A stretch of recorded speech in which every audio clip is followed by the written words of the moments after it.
भारत और चीन के बीच सीमा विवाद जारी है, लेकिन इस बार चीन की चाल को भारत कामयाब नहीं होने दिया और भारतीय सैनिकों ने चीनी सैनिकों को खदेड़ दिया है, जिसके बाद चीन ने लद्दाख के कुछ इलाकों से अपने सैनिकों को पीछे हटा लिया है और अब भारत के साथ बातचीत को तैयार हो गया है।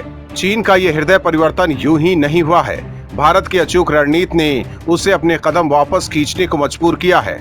सबसे पहले तो चीन को झटका तब लगा जब उसे समझ में आ गया कि उसकी तरफ से अचानक सैनिक बढ़ाने से भारत बिल्कुल भी दबाव में नहीं आया। दरअसल 5 और 6 मई को पूर्वी लद्दाख में हुई हिंसक झड़प के बाद चीनी सैनिकों ने LAC पर अपनी तादाद बढ़ानी शुरू कर दी।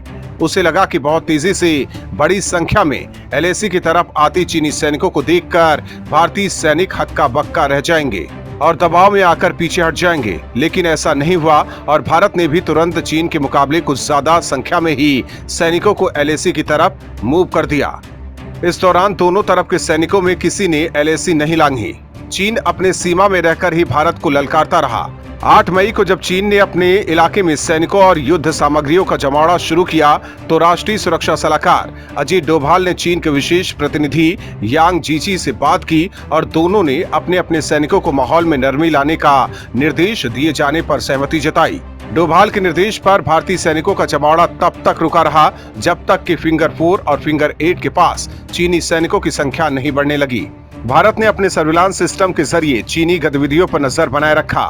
तब पता चला कि 50-60 की तादाद में चीनी सैनिक PP-14 और PP-15 पर पहुंचने लगे तो भारत ने भी 70-80 सैनिक मौके पर भेज दिए।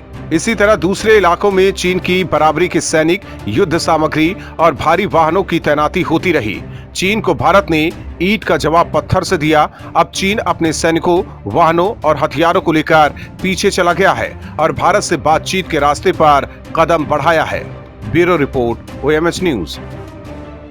और भी वीडियोस देखने के लिए चैनल को सब्सक्राइब करें और बेल आइकन को दबाएं।